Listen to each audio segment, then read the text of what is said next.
Halo Sobat Matani Bali, ketemu lagi dengan saya Putri Novianti. Hari ini kita akan membahas apa sih tolak ukur kita cepat lambat melakukan sipon. Tapi sebelum lanjut, jangan lupa diklik tulisan subscribe dan jangan di skip videonya karena akan sangat bermanfaat untuk kalian semua.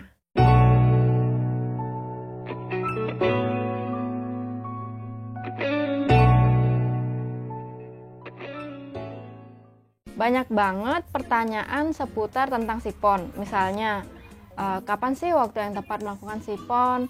Apakah sipon terlalu sering itu baik untuk ikan? Terus pengaruhnya gimana Kak kalau misalnya terlalu sering melakukan sipon?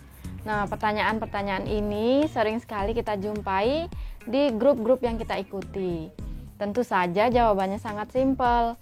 Tapi sebelum kita membahas hal tersebut, sebaiknya kalian harus tahu dulu kapan waktu yang tepat untuk melakukan sipon. Jadi, jika kalian sudah mengetahui waktu yang tepat melakukan sipon, jadi kalian akan tahu tolak ukur cepat lambatnya melakukan sipon. Jadi, ada yang mengatakan bahwa jika sipon terlalu sering atau mungkin setiap hari, ini akan menyebabkan ikan makin sehat. Dan juga air sisa sipon itu bisa digunakan untuk menyiram tanaman di luar sistem budik damber.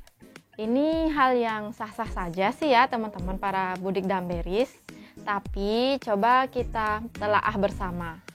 Budik damber ini kan budidaya ikan dan sayuran di dalam ember. Budik damber ini diciptakan untuk ketahanan pangan, apalagi misalnya kita yang memiliki lahan yang sangat sempit. Jadi kita diharapkan untuk dapat memanen ikan dan juga sayuran bersama-sama. Selain itu, apakah penggunaan air seperti ini efektif? Bagaimana dengan mereka yang susah untuk mencari air? Untuk mandi saja susah, apalagi untuk sipon yang hampir setiap hari. Dan bagaimana yang misalnya memiliki halaman yang sangat sempit? Seperti kita di sini, apakah kita memungkinkan untuk menanam sayuran di luar sistem budik damber ini? Dan juga misalnya kita melakukan sipon setiap hari demi mendapatkan air sisa sipon tersebut untuk disiramkan ke tanaman di luar sistem. Alangkah lebih efektifnya jika kita langsung saja menanam di atas ember ini. Jadi kan kita tidak melakukan sipon setiap hari dan juga air yang terbuang juga tidak banyak. Tapi kembali lagi ke pemahaman kalian masing-masing tentang budik damber ini. Langkah lebih baik jika kita dapat memberikan contoh yang bisa ditiru oleh lebih banyak orang, bukan hanya sebagian orang saja. Misalnya seperti kita sendiri, kita ini kan ada di perkotaan, terus lahannya juga sempit, air susah dicari juga, terus waktu untuk melakukan sipon yang setiap hari juga rasanya mustahil teman-teman. Nah, itulah sebabnya kami membagikan ilmu yang dapat dicontoh oleh lebih banyak orang. Kalaupun misalnya kalian menanam di luar sistem budik damber, kalian bisa memanfaatkan air sisa sipon yang sudah difermentasi. Jadi kalian tetap dapat menyiram tanaman setiap hari tanpa bersusah payah melakukan sipon setiap hari. Nah, seperti di video kami sebelumnya tentang perawatan tomat dan juga cabai, di sana kami sudah menjelaskan jika air limbah lele ini, jika kita terus saja melakukan sipon, unsur hara yang terbentuk ini konsentrasinya akan berkurang. Sehingga jika kita menanam di atas ember, itulah salah satu penyebab tanaman tidak dapat tumbuh. Misalnya kalian hanya menanam kangkung, tapi kalian melakukan sipon yang hampir setiap hari. Nah, kangkung yang kalian tanam ini pun juga akan berpotensi untuk tidak dapat tumbuh optimal karena unsur haranya tidak terpenuhi. Terlalu sering dan cepat melakukan sipon ini akan berdampak pada ikan dan juga tanaman. Nah, yang pertama pada ikan. Terlalu sering melakukan sipon ini akan membuat ikan menjadi cepat stres karena terjadi perubahan konsentrasi secara terus-menerus pada air mereka. Mungkin ini sebagian kecil dari kalian tidak mengalami hal ini ya, tapi saya yakin sebagian besar dari kalian mengalami hal seperti ini. Bayangkan saja jika kita pindah rumah setiap hari, apakah kalian tidak stres? Nah, ikan stres ini juga ditunjukkan dengan ciri-ciri perilaku ikan yang tidak sewajarnya. Salah satunya yaitu gantung. Nah, kita harus tahu juga penyebab dari lele gantung. Karena lele gantung ini tidak hanya disebabkan karena kualitas air saja. Jadi, ketika kita menemui lele gantung lagi, kita bisa mengambil solusi yang tepat. Apalagi saking paniknya ketika kita melihat lele yang gantung, kita dengan cepat melakukan sipon secara terus-menerus, bahkan hampir setiap hari, karena takut lelenya menjadi stres. Padahal penyebab stres atau gantung ini bukan hanya disebabkan oleh satu hal. Jadi penting bagi kita untuk mengetahui apa saja penyebab dari ikan jadi stres. Yang kedua adalah tanaman. Nah, tanaman ini juga akan terkena dampak jika kita melakukan sipon yang terlalu sering. Apalagi misalnya kita ada menggunakan sistem mudik damer tanpa sirkulasi seperti yang kita punya saat ini. Mau tidak mau, kita kan harus melakukan sipon. Jadi, unsur hara yang terbentuk di dalam ember ini akan kita kurangi, lalu kita tambahkan dengan air yang baru. Dan konsentrasi unsur hara ini akan berkurang. Nah, itulah sebabnya ketika kita menanam di dalam ember, tanaman yang kita tanam ini tidak dapat tumbuh secara optimal. Apalagi misalnya kalian menanam kangkung, contoh sederhananya. Banyak sekali yang mengeluh, kok kangkungnya tidak dapat tumbuh optimal, terus kangkungnya kuning, padahal sudah full kena sinar matahari. Ternyata memang nutrisinya yang kurang akibat terlalu sering melakukan sipon. Sumber nutrisi di dalam ember ini bersumber dari penguraian amoniak menjadi nitrat. Nah, pembentukan nitrat di dalam ember tidak akan seoptimal seperti pada sistem aquaponik menggunakan filter.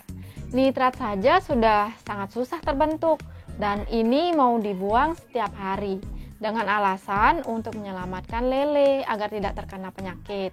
Dan airnya bisa digunakan untuk menyiram tanaman di luar sistem.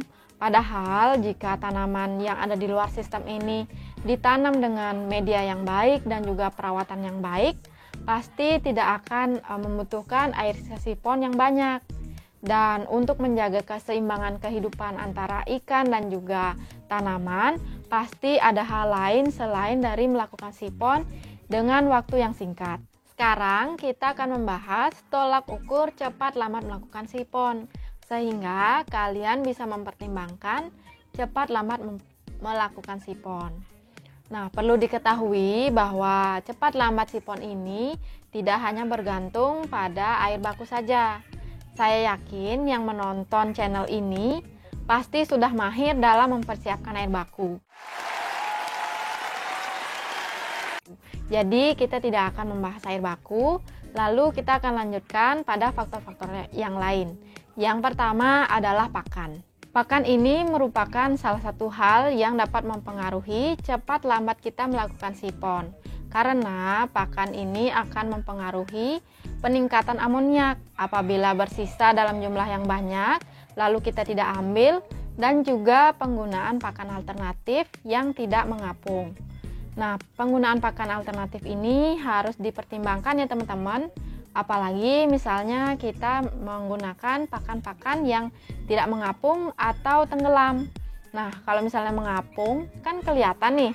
Kalau misalnya pakannya masih, kita bisa ambil. Kalau misalnya yang tenggelam, kita kan tidak tahu apakah pakan ini masih atau sudah habis.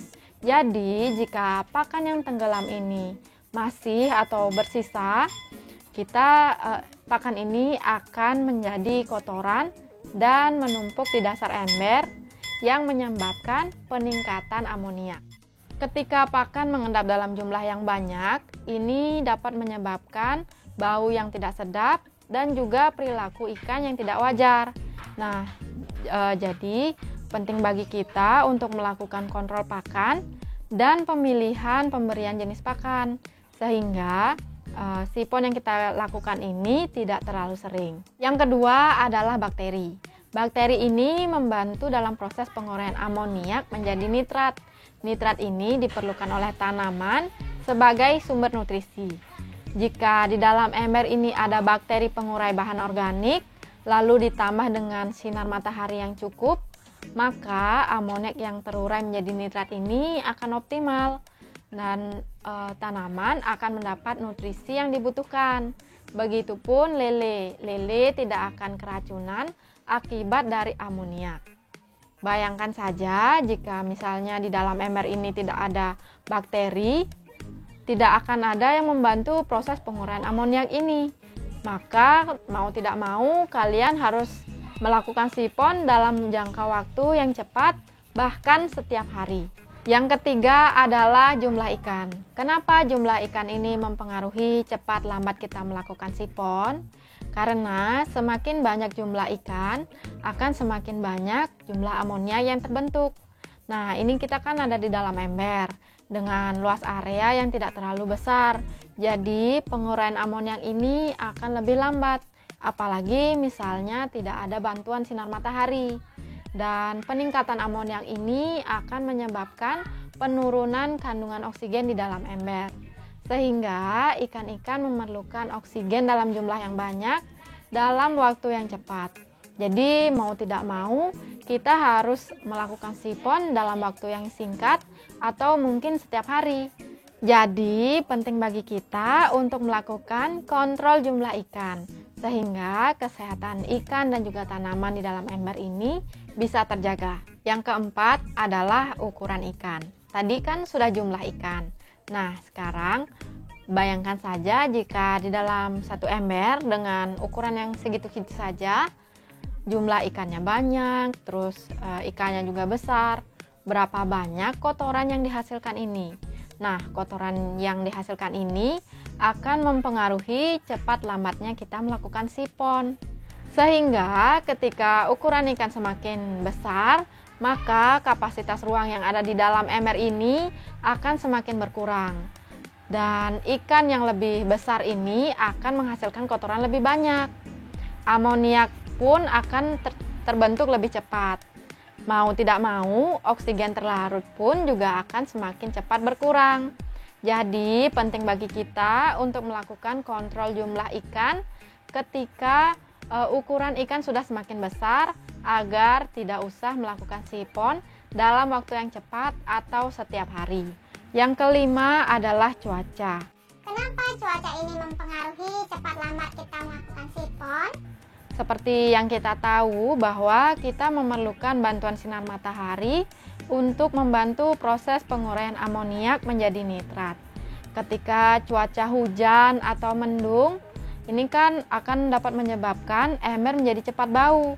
Dan ketika hujan, air hujan masuk ke dalam ember dalam intensitas yang tinggi, ini juga dapat menyebabkan ikan menjadi gantung. Cuaca ini memang tidak bisa kita kendalikan, tapi kita dapat antisipasi untuk mencegah kita melakukan sipon dalam waktu yang cepat akibat dari cuaca. Yang keenam adalah perilaku ikan yang tidak wajar. Dari uraian saya tadi, semuanya akan berujung pada perilaku ikan yang tidak wajar. Mulai dari karena pakan, jumlah ikan, terus juga ukuran ikan, minimnya bakteri pengurai bahan organik, dan juga cuaca yang tidak mendukung. Nah, hal itu semua bisa berujung pada perilaku ikan yang tidak wajar. Nah, jika kalian menemukan adanya perilaku ikan yang tidak wajar, ini ada indikasi bahwa kalian harus melakukan sipon. Jika memang penyebab dari ikan yang tidak wajar ini adalah kualitas air yang menurun. Tapi pelajari juga penyebab-penyebab lain dari perilaku ikan yang tidak wajar ini. Sudah saya sampaikan di video kami sebelumnya. Nanti bisa kalian cek, bisa kalian pelajari juga untuk kalian analisis sendiri. Jadi, jika ada ikan yang berperilaku tidak wajar akibat dari kualitas air yang turun secara terus-menerus dan berulang, mau tidak mau kalian harus melakukan sipon. Nah, untuk mencegah hal tersebut, sebaiknya kalian mempelajari bagaimana caranya menjaga kualitas air. Nanti di deskripsi akan saya sertakan video-video kami yang menunjang bagaimana cara menjaga kualitas air. Ketika kita bisa menjaga kualitas air, khususnya ketika perawatan, maka sipon yang akan kita lakukan ini tidak akan terlalu sering. Sehingga kita dapat menjaga keseimbangan antara ikan dan juga tanaman. Dan penggunaan air juga akan lebih bijak. Nah, itu dia tadi beberapa faktor yang mempengaruhi cepat lambat kita melakukan sipon. Sekian dulu video sharing hari ini. Bertanilah sesuai dengan kemampuan dengan tulus ikhlas. Kalian akan mendapatkan kebahagiaan di dalam bertani, bagaimanapun metode yang sedang kalian jalani. Semoga video ini bermanfaat dan jangan lupa untuk di-share. Jika suka, klik like. Jika tidak suka, langsung di-unlike. Jika ada pertanyaan seputar tema ini, langsung tulis di kolom komentar. Dan yang paling penting jangan lupa diklik tulisan subscribe. Sampai jumpa di video-video kami selanjutnya.